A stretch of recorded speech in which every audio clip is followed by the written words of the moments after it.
어떤 분들 더 주의해야 될지 한번 살펴보도록 하겠습니다. 뇌졸중 이런 사람이 더 위험합니다. 첫 번째, 양치질을 잘 안 하는 습관이 있다. 아니 이 중한 뇌졸중의 원인으로는 너무 사소한 게 나와서 치과 질환 아닌가 싶기도 하고요. 어떤 일인가요 이게? 네, 말씀하신 대로 아주 중요한 요인은 아니죠. 그러니까 고혈압, 고지혈증, 당뇨가 더 중요하지만 그런 것들이 혈관 질환을 일으킬 때 동맥경화나 혈전 같은 거 혈관 안에서 만들 때 염증 반응이 높은 사람이 더 잘 생기거든요. 그러니까 말하자면 위험인자라기보다는 기존 위험인자를 더 증폭시키는 그 요인이 있는데 만성적으로 우리가 염증 반응이 있는 요인 중 가장 많은 것 중에 하나가 바로 치주질환이거든요. 이를 제대로 관리를 안 해서 염증이 많으면은 만성적으로 염증 상태에 있으니까 동맥경화나 혈전이 더 잘 생기는 것이기 때문에 치과 치료를 이 치아를 건강하게 하기 위해서도 해야 되겠지만 그러한 혈관 질환을 예방하기 위해서 해야 된다는 그런 얘기들이 요즘 많이 나오고 있습니다. 그렇구나. 잇몸병이 이렇게 뇌졸중의 요인이 될 줄은 정말 몰랐어요.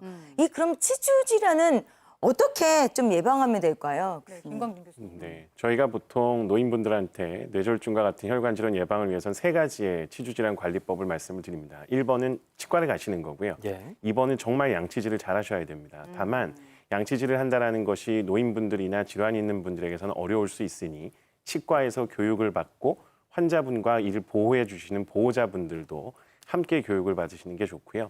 마지막은 구강건조증이 생기는지를 보시고 입이 마른다면 충분한 수분 섭취와 집에서의 가습기의 사용 등으로 구강건조에 대한 부분을 확인하시고 관리하시는 것이 필요합니다. 구강 건강이 곧 전신 건강이다. 뇌 건강도 예외는 아닌 거고요. 오늘 의외가 이어지고 있는데 네. 입속에서 이번에는요.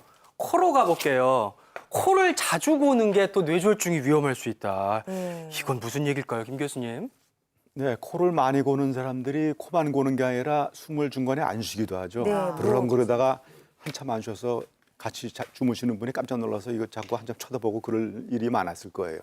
수면 무호흡이라고 그러는데 코골이와 수면 무호흡 같은 것도 혈관 질환을 일으키는 요인인데 그것이 그 자체가 일으킨다기보다도 원래 우리가 잘 때는 그 부교감 신경이 활성화돼서 푹 쉬어야 되는데 모든 게 혈압도 떨어지고 맥박도 느려지고 그래야 되는데 코 고는 사람들은 너무나 숨쉬기가 어려우니까 계속 각성 상태로 있어요, 뇌가. 그러니까 잠을 아주 얕게 자고 자꾸 깨고 그러면서 자는 동안에 혈압이 많이 올라가 있어요.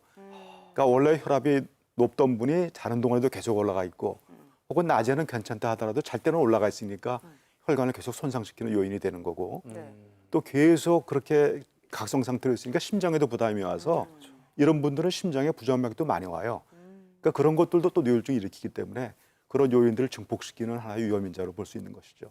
네, 뇌졸중 위험 요인 살펴보고 있고요. 세 번째는 사실 어느 정도는 예상 가능한 위험 요인인데 한번 볼게요. 바로 음주, 흡연의 습관이 있다. 아이고. 이거 안전추 교수님. 네, 음주의 경우에는 많은 분들이 한두 잔 정도의 음주는 괜찮다라고 생각하시지만 실제로 이것도 장기간 추적 관찰하면 안 좋은 걸로 되어 있습니다. 꼭 기억하실 것이 부정맥이 있는 분들, 특히나 심방세동이 있는 분들의 경우에는 음주는 술에 있어서 저희가 흔히 얘기하는 심장에 안 좋은 영향을 줄 수 있는 다양한 요인을 갖고 있기 때문에 네. 음주는 조심하시는 게 좋고요.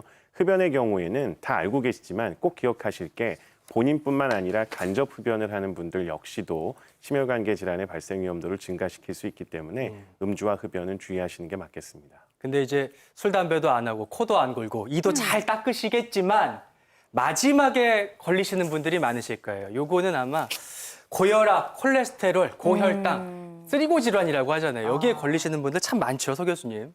예, 그렇습니다.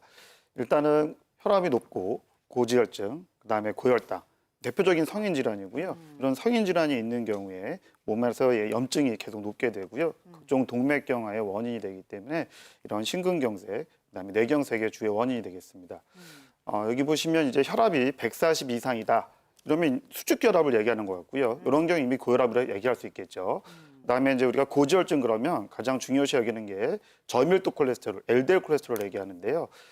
이제 그 사람의 나이라든지 기저질환에 따라서 치료하는 수치, 기준과 또 목표치가 다릅니다. 하지만 중년 이상의 남녀 공이 170이다 하면 기저질환이 하나도 없더라도 치료를 필요로 하는 고지혈증이 되겠습니다. 그리고 우리가 공복당이 126이 넘으면 당뇨병이라고 얘기를 하는데요. 110이 넘을 경우에 이제 당뇨병 전대인가라는 표현을 쓰게 됩니다. 당뇨병이 없는 정상인 사람들에 있어서 당을 체크했을 경우에 100이 넘는 사람들은 불과 3%에 지나지 않기 때문에 아. 100이 넘는다 그러면 당이 꽤 높다고 얘기할 수 있겠습니다. 네. 저 세 가지 모두 다 좀 잘 관리해야 되니까 만만치는 않은 것 같은데 일단 저 고지혈증을 보자면 콜레스테롤이 높은 분들은 좀 기름기 있는 음식 같은 거 좀 피해야 될까요, 김 교수님? 네, 원칙적으로는 맞는 말씀인데 문제는 자기의 상태를 알고 그렇게 해야 되는데 어떤 사람들은 오히려 저지혈증이 있거든요. 잘 막지 않아서 그런지 유전적인 요인인지 굉장히 많이 떨어져 있는 사람들은 오히려 제가 아까 그 뇌혈관에서는 작은 혈관들이 터질 수 있다고 그랬는데 그 큰 혈관, 심장혈관이나 경동맥 같은 경우는 당연히 고지혈이 나쁘지만 작은 혈관에서는 오히려 너무 낮은 것이 혈관을 약하게 해서 뇌가 터지게 하는 요인이 있거든요. 특히 이제 고혈압이 있거나 나이가 많으시거나 술을 아주 많이 드시는 분은 그러지 않아도 작은 혈관이 많이 손상돼 있는데 거기다가 지방질이 너무 떨어져 있으면 같이 시너지로 이렇게 터지기 때문에 자기가 어떤 상태인지를 좀 병원에서 알고 의사 선생님 말을 들으면서 다이어트를 하든지 해야지 마음대로 하지는 말라는 얘기죠, 제 얘기는. 네.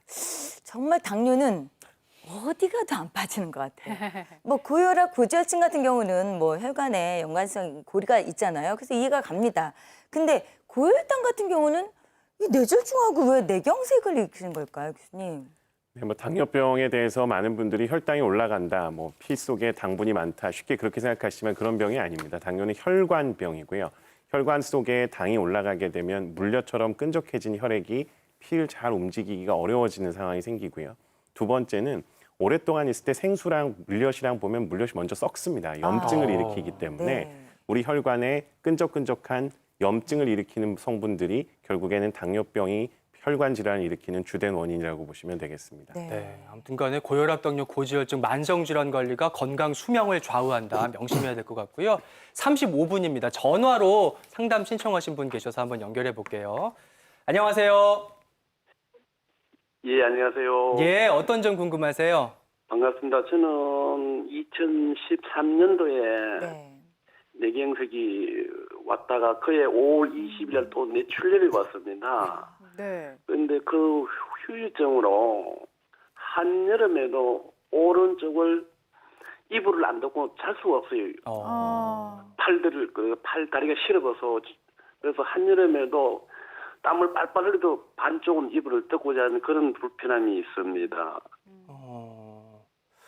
네. 그래요. 굉장히 힘드실 것 네. 같은데. 후유증으로 어느 정도 고생을 하시는 것 같은데 음. 일단 김종성 교수님께 여쭤볼게요. 네, 그 뇌졸중을 앓은 다음에 감각장애가 생긴 예죠. 아까 제가 마비를 말씀드렸지만 감각에도 이상이 오기 때문에 그것이 시간이 오래가면서 자꾸 시리고 화끈거리고 저린 현상으로 나타나는 거를 그 중추성 통증이라고 그러는데 말은 잘못된 말이에요. 통증이 아니라 저리고 시린 거니까. 하지만 그것도 상당히 괴로운 거라서 자나깨나 시리고 저리기 때문에 그리고 찬 바람이 들어오면 더 심해지기 때문에 아유. 또 이분처럼 네. 뜨거운 옷을 입고 큰 옷, 두꺼운 옷을 입고 살고 그래야 되거든요.